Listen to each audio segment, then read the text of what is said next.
Welcome to Hustle and Flow with Heather Hubbard, episode number 59.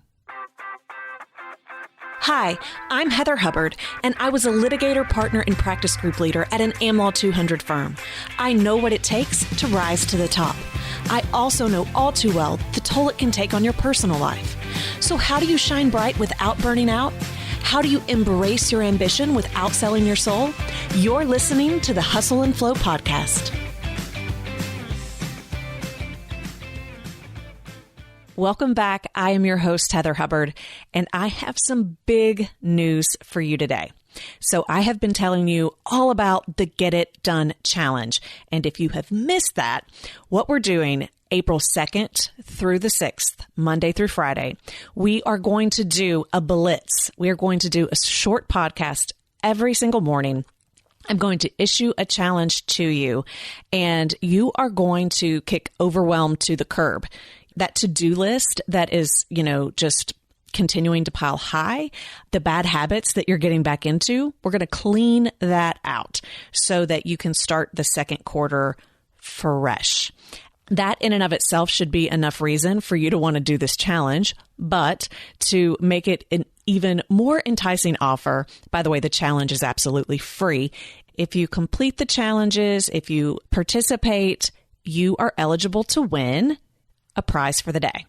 And so that's what I'm announcing today. I'm announcing the prizes. So the prize for the day, each day, Monday through Friday, will be a copy of the Life and Law Planner. So I know I've been sharing with you guys, I'm working on that. It is a physical planner. It has a monthly, weekly, and daily concept. It is planning for your career and your life, and you're going to get that absolutely free. If you participate all 5 days, then you're going to be eligible to win the grand prize. Here's what we're going to do. You are going to get to attend my event in the fall, Life and Law Live. You guys have been asking for this for a while, and I have been working on this for over a year, so I can't wait to roll it out. It is going to be a 2-day event to help you prepare for the next year, and I can't wait to tell you all about it, but just know that you're going to get to come to that for free. But you're not just getting to come to that for free. I'm also going to fly you out, and I'm going to put you up in the hotel.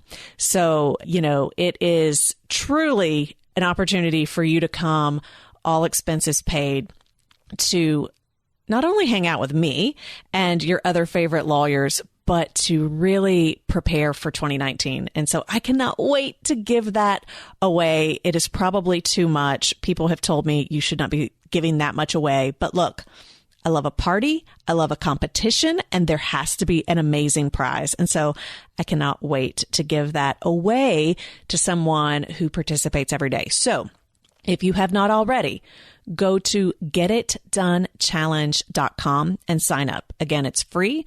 You're going to get an email every day with the podcast, with the challenge issued, and then you can participate and be eligible for that prize. So head on over there and sign up now. Don't forget and then lose the first day and not be eligible. Okay. We are starting next week.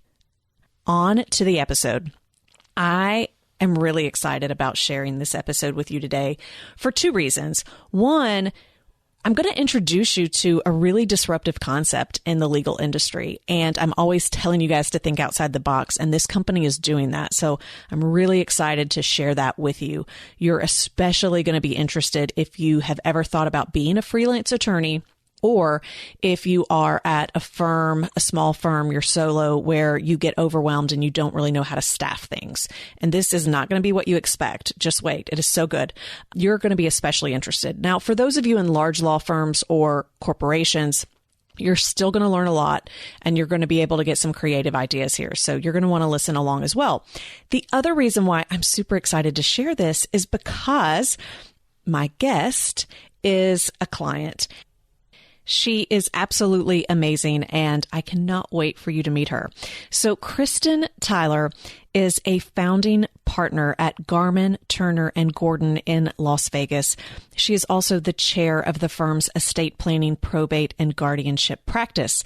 In addition to that, she is a mother, she is a wife, and she is an investor and a co-founder of Law Clerk, a legal services marketplace. So let's go to the interview so that you can meet Kristin. Welcome, Kristen Tyler, to the Hustle and Flow podcast. Hello, Heather. Thank you for having me. I am so excited to have you today because I've known you for a while. So we'll share this with the listeners. We first met in June at the Life and Law and Balance retreat at Miraval. And now you're in my mastermind. And so I've known you since before the opportunity we're going to talk about today came up. And I've really been able to watch your journey. So this is so exciting for me to now be able to share it with everyone else. So thank you so much for coming on. Well, you're welcome. And it's exciting for me too, because I've been a big Heather Hubbard fan for so long and loved the retreat at Miraval, and I'm really enjoying your mastermind now, although it's taken a different angle for me, like we've talked about. And I've been listening to this podcast since your very first show, which was January of last year.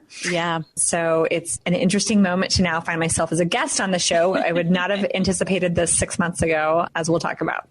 Yeah. Okay. So let's just start with a little background. Let's let everyone kind of get a feel for who you are and what you have been up to as a lawyer from the beginning. Sure. So I grew up in Nebraska. I'm a Nebraska girl originally, first in my family to go to law school. And right after law school, my husband had this crazy idea to move to Las Vegas. And so we did. And it's now been our home for coming up on 13 years. We love it. My practice is focused on estates and trusts. So I do, writing wills, writing trusts. I handle probates, handle guardianships, all that good stuff. And I genuinely love my practice and that I get to meet all different types of families, all different types of people, and help them plan for potential scenarios that could happen in the future. I always say, let's plan for the worst and hope for the best. And I feel lucky in my practice of law in that I genuinely love my clients and what I do. And vast majority of days I leave the office feeling like I've helped somebody, which is great. So that's my background on my practice. Well, and, you've been at 2 different law firms now. Is that right? It would be three. Okay. So you were, if I recall correctly, you were a partner before, and then you joined this firm and started as a partner.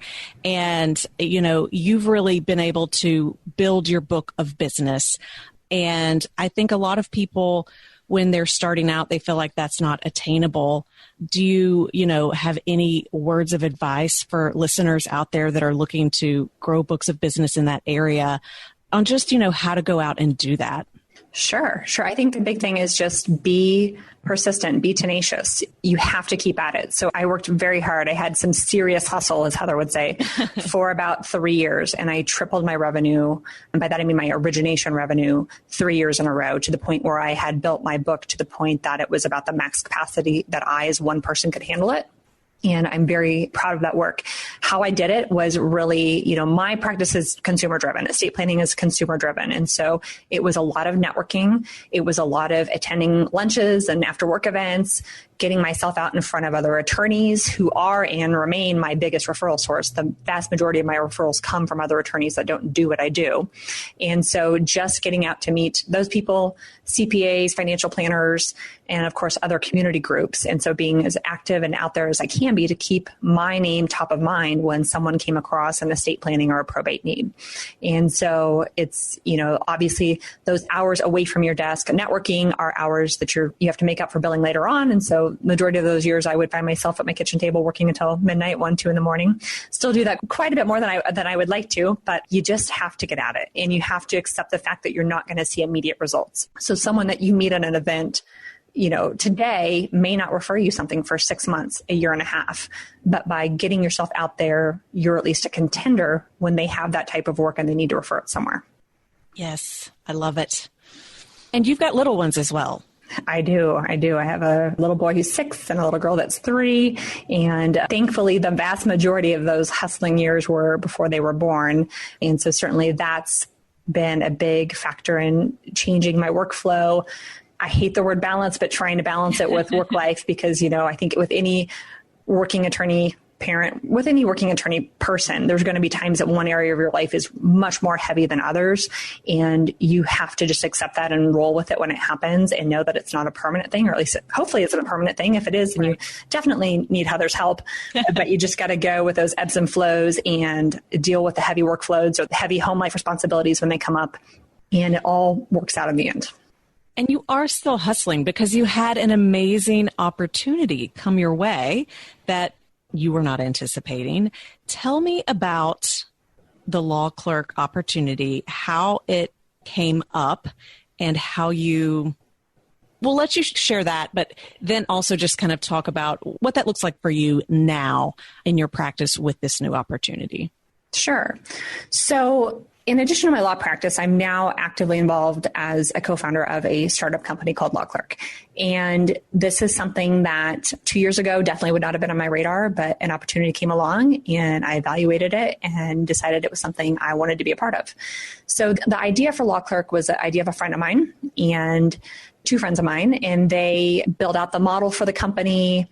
And the first time I heard about it was when they were looking around for some investors. And when I heard about it, I couldn't get my checkbook fast enough because I immediately believed in the concept and the idea and the potential for the company to help busy, overwhelmed attorneys.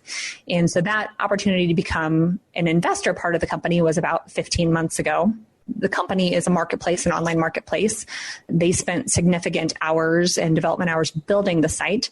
And then last fall, as the company was getting ready to do a launch through a series of conversations, they floated the idea about, well, hey, Kristen, what would it take to maybe have you come join the company and help us do the launch and go talk to attorneys about the company and how it can help their practices? And so I did that informally for a number of months and have just in the past couple of months decided to do that on a more formal basis. And we can talk some more about those details. I don't know if you want me to go into that now or not. Yeah, well, so let's talk about, because I've noticed that when I am meeting with attorneys, so many of them have this like entrepreneurial itch. They want to run their own businesses. Even if they're, maybe a solo attorney, they still have this desire to be on the business side. And I know even in my legal career clarity course, many attorneys are like, should I just invest in companies? Should I actually start a company? Should I join a startup?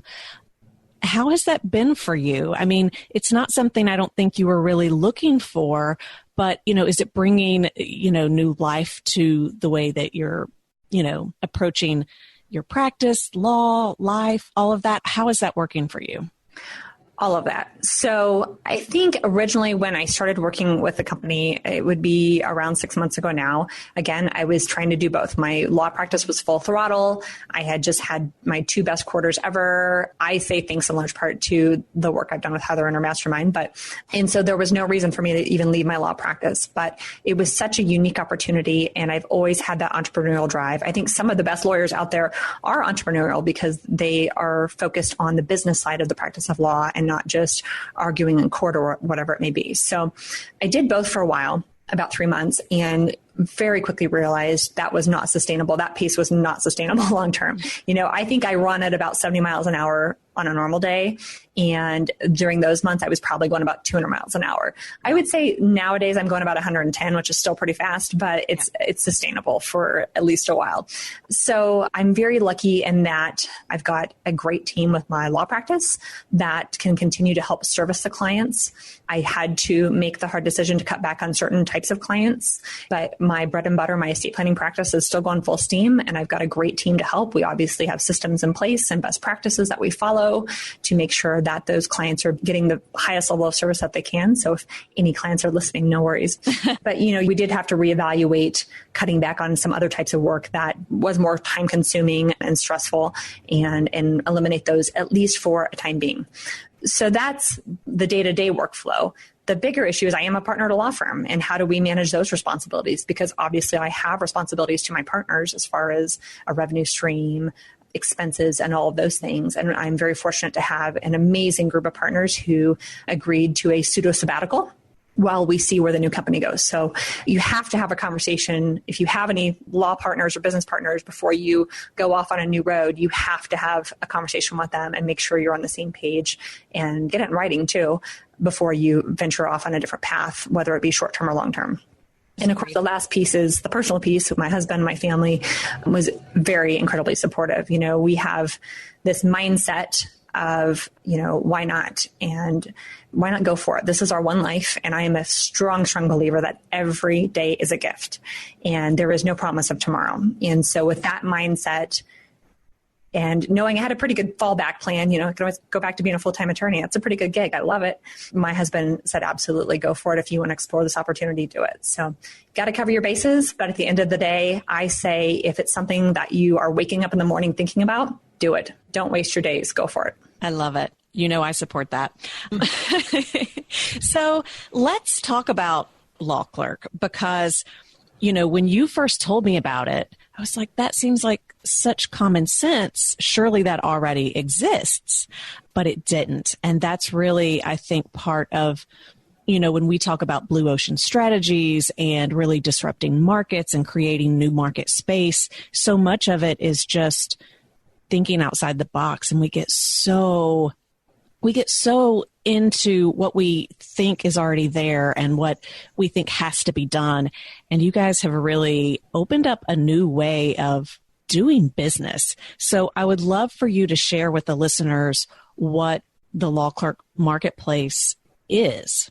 Sure. Thank you so much. So the big picture idea behind Law Clerk is the realization that our industry, legal services, is on the verge of a big shift. And anyone who doesn't believe that has got their head buried in the sand. Yes. Every other industry has had a major disruption, a major shift, largely due to technology and the fast pace at which our world moves today. And so the underlying driving idea behind Law Clerk was the core belief that the successful lawyer of today, the successful law firm of today, is not going to be successful in 10 or 20 years if they stick to the same business model. They're going to have to adapt their business model. And one of the ways that they're going to have to adapt is to find more cost-effective, value-driven ways to deliver high-quality services to their clients, but be able to do so in a more cost-sensitive manner. And certainly, when you're thinking of ways to save on costs, but still give value, provide excellent services, technology is one of the best ways to do that. So in a nutshell, the way that we describe Law Clerk is where attorneys go to hire freelance lawyers. And the idea of hiring a contract lawyer by no means is a new concept, but the way that we're positioning our platform is a new concept. So I think when attorneys are thinking about potentially adding staff, they have a couple of different routes to go. And which route they go depends on if they're trying to staff a short-term need or a long-term need. If you're looking to staff a long-term need, then you're probably going to be considering hiring an associate. And maybe you do that on your own by putting an ad in the paper or whatever it may be. Maybe you do that through a staffing agency, which can tend to have pretty significant fees. But those are the long-term staffing options that people think of. Short-term staffing, I think the first idea that comes to mind is a contract attorney. A lot of attorneys, pretty much all attorneys that I talk to have one or two contract attorneys that when they're really feeling overwhelmed, they'll turn to get some extra help, be it a big case or a certain legal issue where they need some help. But what happens when that contract attorney is sick or on vacation or is ready to retire and doesn't want to do any more work?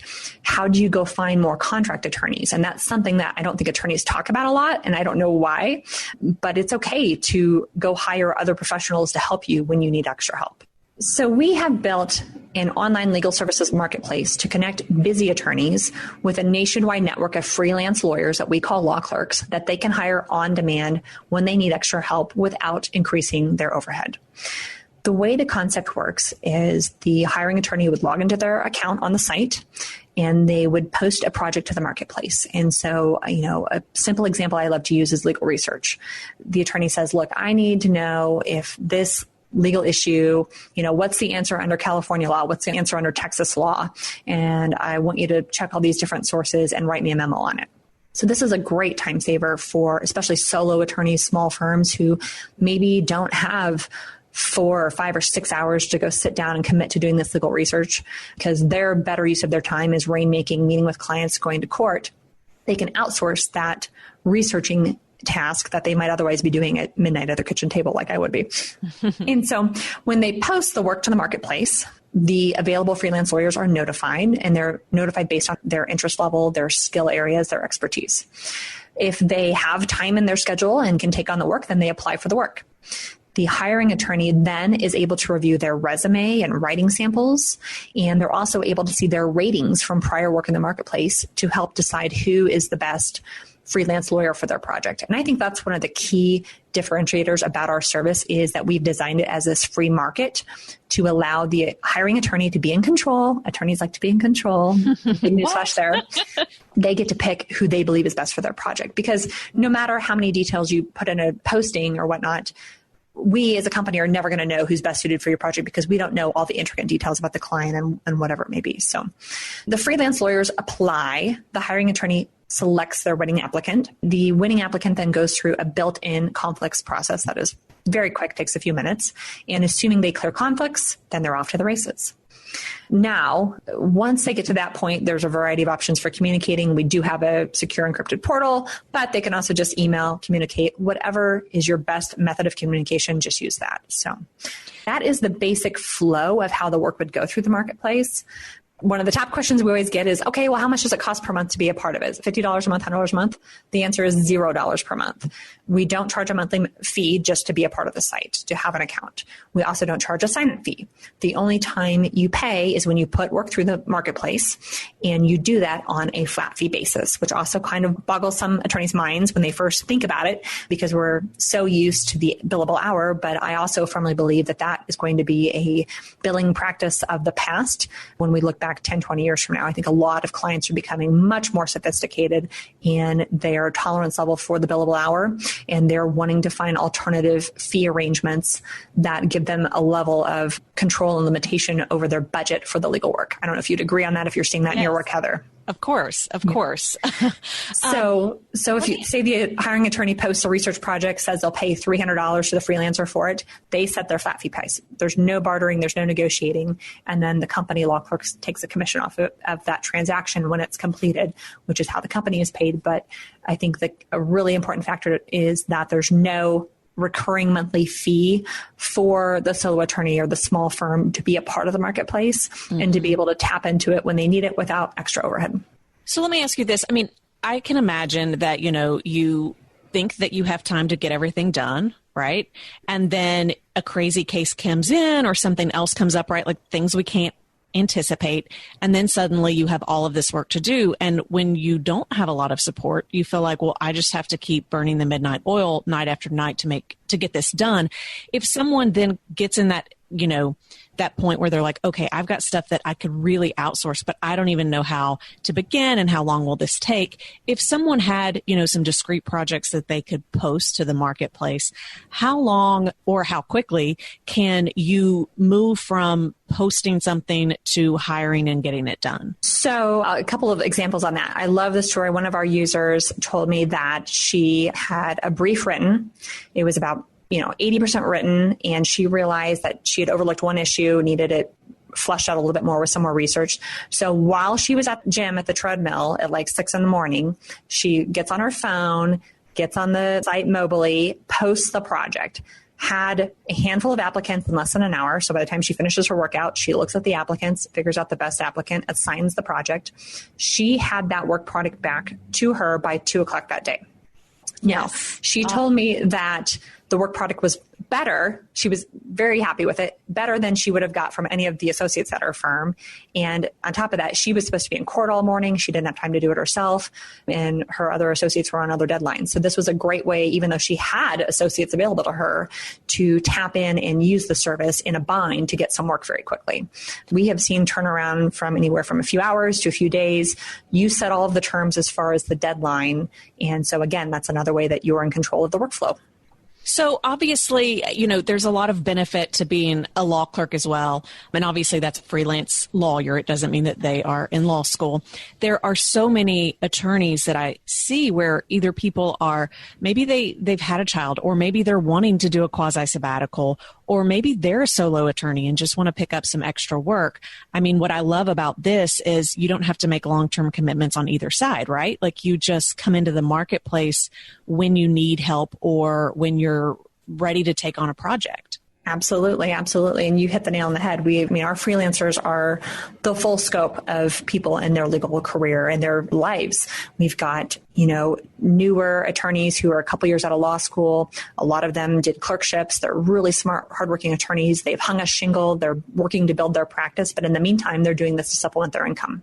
We've got a number of kind of mid-level associates or former associates from all different levels of firms. We have former AmLaw partners that have either shifted career courses or they're taking time off to raise young children or care for sick parents. And they're doing a little bit of freelancing to just, keep their mind engaged, get a little extra cash when they want it. And again, it's completely on your terms. So you have the ability to chart your own career in that fashion. So, I think it's really disruptive in that sense, and that it's even allowing attorneys to show up in a way and work together in a way that wasn't previously, even an option except for through certain staffing agencies. I am curious because, I think there are probably even other opportunities for this to be innovative and disruptive, even because we were referring to the business model outside of just the staffing perspective and saving time and not having to make long-term commitments. Have you found that it has also been beneficial in either growing revenue or finding ways to save expenses, just any other kind of disruption or innovation that you've been seeing? Absolutely. Both of those. So I think that one of the great things this marketplace can do for people is it can help you leverage your practice to the next level. So let's say, I'm a prime example. With my practice, I'm at the point where I'm super busy. I have one associate, one paralegal. We're busy, but there's times even then I can't get work from them. And so I'm at this crossroads of, okay, am I so busy that I go ahead and hire another associate or another paralegal or not? And I think if someone's at that point where they want to keep bringing in new business, they want to keep growing the practice, but maybe they're not quite past the tipping point of being able to hire another full-time staff person, this is a great gap filler. This is a practice builder that can help take you to that next level if that's what you're striving for. And so that's just an incredibly powerful tool for all of those hustlers out there that are working hard to grow their practices and build their businesses. Now, on the flip side, we're a new company, as you know. We've already had a handful, if not more, attorneys adopt this as part of their business model. By that, I mean they've told us that they no longer plan to ever hire an associate because they realize the expense and the cost of hiring an associate, having a desk for them, having equipment for them, insurance, all of those costs that go with a physical person in the office, only to see them leave a year or two later when they get another opportunity for, $5,000 or $10,000 more. And so instead of retraining, incurring that expense of a full-time employee, they've just incorporated outsourcing to freelance lawyers through Law Clerk as part of their business model. We had one particular user in mind, over the course of about 75 days. So our company did a public launch January 1 of this year. So since that time, this particular attorney has posted over 30 projects. So this is his go-to source to get work done, and he's using it for work that he would otherwise delegate to an associate or he would otherwise delegate to a paralegal. That's the type of work you can put through the marketplace. Yeah. And I just love that. Because it's not, the way I look at it, it's not replacing associates. There's always going to be a need for that depending on, the firm size and the model. But this allows so many associates who want to make a good living, but don't want to own their own firms. Like they want their own autonomy and flexibility. This gives them that as well. To me, it's just a win-win.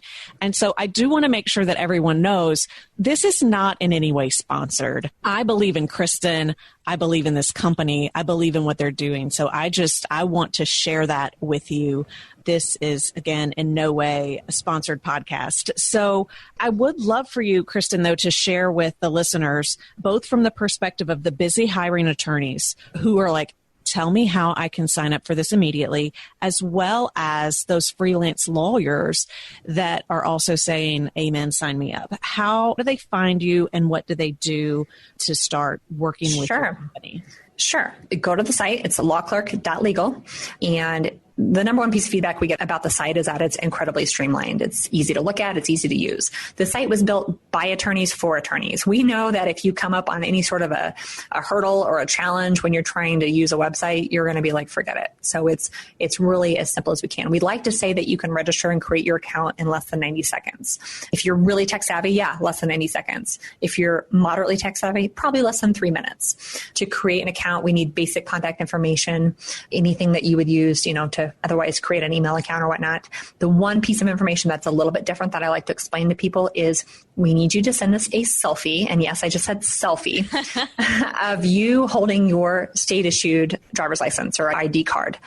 Now, you can get a sticky note. You can block out your address. You can block out your weight, your birthday. We don't care about that, but we need to see your picture and your name next to your face. And the reason for this is to verify that only attorneys are using the site.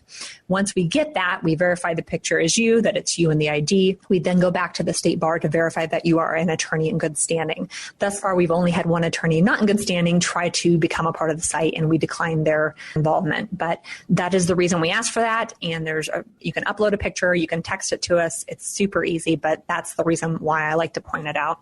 And I would like to thank Heather for giving me this chance to talk about Law Clerk today. For me, a lot of the company and why I ultimately decided to take time and energy to commit to growing it goes to the human side of being a lawyer. And Heather and I have talked about this, but, I think that prior generations of lawyers lived to work. Do you know what I mean? Yep. Loved being an attorney, go to the office 7 days a week. Can't imagine ever retiring, just work, and love it. And good for them. If they're happy, that's wonderful. But I think that there is a shift for a lot of people in our industry that now a lot of attorneys are working to live. And they don't want to be at the office 12 hours a day. They don't want to be there on Saturday or Sunday. And so this is yet another way that you can keep your hustle, but maintain your flow. Yes. By tapping into extra help when you need it. And it's a low cost way to do that. And to me, it's just a win-win. And that's a huge, huge reason why I wanted to get involved with the company, because I believe in it. I believe it's going to help lawyers save their sanity. We have so many problems with substance abuse, alcohol, high levels of suicide in our industry, and we have to change that. And if this is one more way to take that pressure and burden off of attorneys by helping get them extra work when they need it, by helping them outsource extra work when they have extra work, then wonderful. It's a win for the industry. Yes. And this is why I love you and what you're doing. Now, did you want to, I think we had mentioned you might have a promo code for anyone that wanted to sign up listening. I do. I would love any of you listening to give us a try, because I think you're going to love us. And to give you a little extra incentive to give us a try, because don't we all love a freebie giveaway? Mm-hmm. What I've got for you is a rebate code. So get a pen or just jot this in your mental memory. But when you sign up, and when you go to post your first project on the site, so maybe you need someone to shepherdize some cases, do some research, draft a brief, write a contract, whatever it may be. When you post that first project, use this rebate code, Hustle50A. So HUSTLE 50, A as an apple. Hustle50A. When you put that rebate code, when you complete that first project, we will send you a $50 Amazon gift card, because who doesn't need $50 on Amazon to go? Oh my gosh. Get, every toy. Yes.